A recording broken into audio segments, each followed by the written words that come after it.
tell the special counsel? No, I'm not. And what has been shown is no collusion. No collusion. We'll see what happens.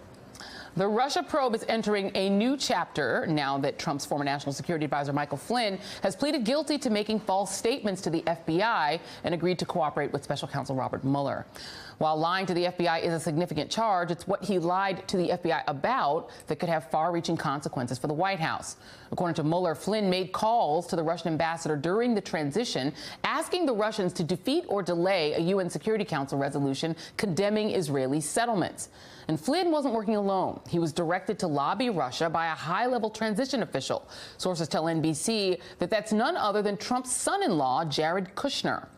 Flynn also asked Russian Ambassador Kislyak to refrain from retaliating against President Obama's sanctions on Russia for meddling in the election. Flynn and his future deputy, KT McFarland, allegedly discussed that members of the presidential transition team at Mar-a-Lago did not want Russia to escalate the situation. Now, all of this calls into serious question a line the administration repeated in the days following Flynn's ouster, that Flynn misled them all. They didn't see anything wrong with what was actually said, but then we started thinking about whether or not Michael Flynn was being straight with us, and that's when we started asking a lot of questions. Joining me now is Paul Butler, MSNBC legal analyst, Barbara McQuaid, former U.S. attorney, and Malcolm Nance, author of the book The Plot to Hack America. Thank you all. So, Paul, I'm going to start with you first. First of all, we only have the White House's word for it that Flynn misled the White House. We don't have any other independent evidence of that.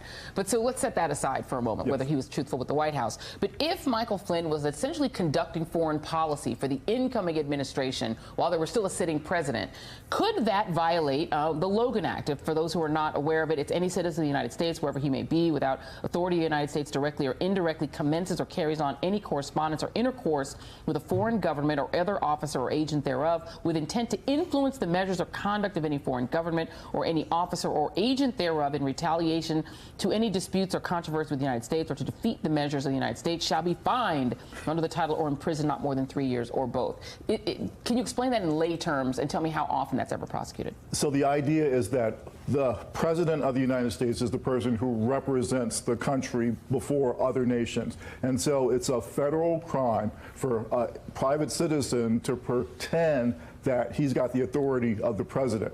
So it's the oldest, one of the oldest federal crimes around. It's been around since the late 1700s. How many successful prosecutions have there been? Zero. So there's never been a successful prosecution. At the same time, that doesn't mean that there couldn't be one. And it certainly sounds like that there was this representation by Flynn that he was acting on behalf of the United States. But here's the two words that Jared Kushner and Vice President Pence have to be worried about. Martha Stewart. Martha Stewart was prosecuted for lying about something that if she told the truth about it, it wouldn't be a crime. So at the end of the day, it really doesn't matter whether what Flynn did or what Kushner may have directed Flynn to do was a crime. If Kushner lied about it, which Mueller seems to think that he did, that's a crime, and he could go down for that. And if he could also be threatened for going down to be put in prison for it and then be made to make a deal and give them someone else. You got it. And Flynn has a sweet deal. I mean, he's got exposure for money laundering, for conspiracy to kidnap, and he's getting false statements. He's not going to go to jail for that. His son probably won't even be charged.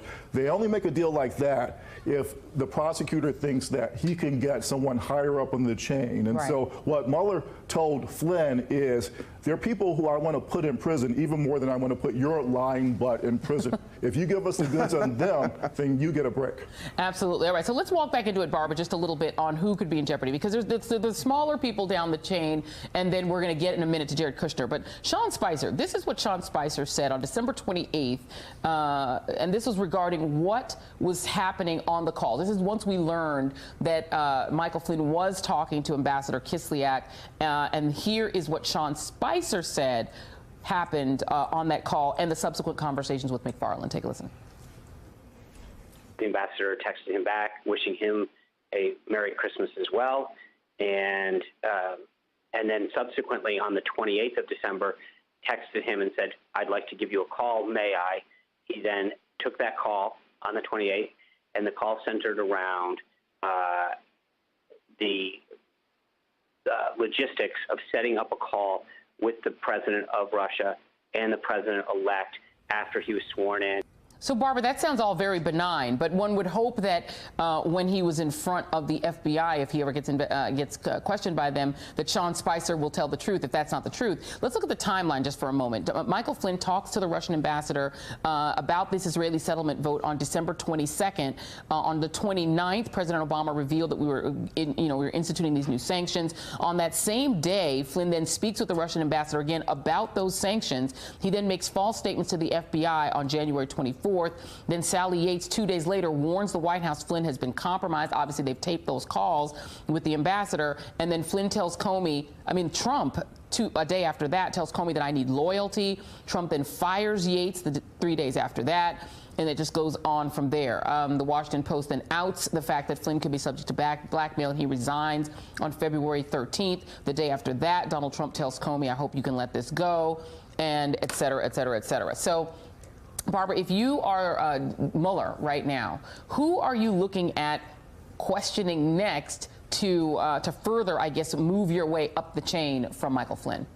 Yeah, I think one of the things that was revealed yesterday was in that document called Statement of the Offense, where Mueller's team detailed the contacts that Flynn had with the Russian ambassador. And it reveals a couple of individuals who appear to maybe be those higher targets in the food chain. It makes reference to a senior Trump transition team official and a very senior Trump transition team official. So who are they? There's a pretty small universe of who those people might be. There have been reports that one might be Jared Kushner. There have been reports that one of them might have been Flynn's deputy, who was acting as a messenger between Flynn and Trump himself. And so it seems like those are the people who may be the targets of Mueller's investigation at this point. So who do you talk to figure that out? Well, who else was at Mar-a-Lago that day? Who else would know who was part of those conversations? It may be that Mueller knows who they are right now, but getting a full understanding of what their role was in directing Flynn to make those comments to the Russian ambassador, I would think will be part of the goal. And so he's closing in on that smaller part of the universe that exists above Michael Flynn. All right, well, we know that Don McGahn, who's the White House counsel, is going to be questioned. We know that Jared Kushner, apparently, at least according to reporting, was instrumental in pushing Donald Trump to fire Jim Comey. One presumes, Malcolm Nance, that Donald Trump was at Mar-a-Lago at that point when they were having these conversations. Here is what Donald Trump said, and this was when, I believe Christian Welker was doing the questioning here. He was asked in one of these walk and talks about whether he directed Michael Flynn to discuss sanctions.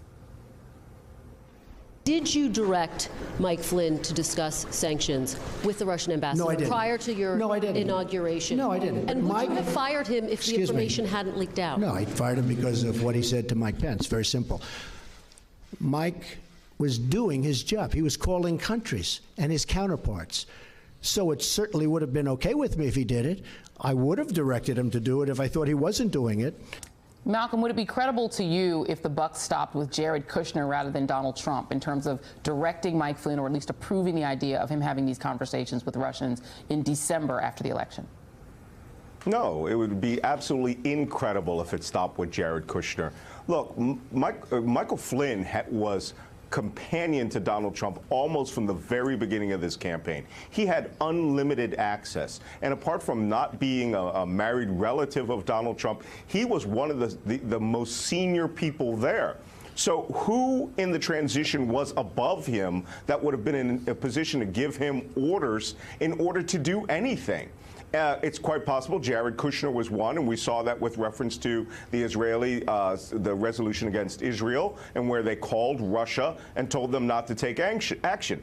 But on the other hand, with regards to Russia, with the Obama administration kicking out spies from the United States, that would have to be someone very senior indeed, and that leaves only Mike Pence and Donald Trump himself. KT McFarland, I believe, who was below Mike Flynn, is just going to have been a messenger for whatever the message was from one of those two top officials. Do you agree with that? Who do you think would be, logically the next person? Who would Mueller want in order to give Mike Flynn such a good deal? So the director of the National Security Agency has pled guilty to a federal crime. And he, at this point, is a little guy on the totem pole. 5 people. The President of the United States, the Vice President of the United States, the Attorney General, the President's son-in-law, Kushner, or the President's son, Trump Jr.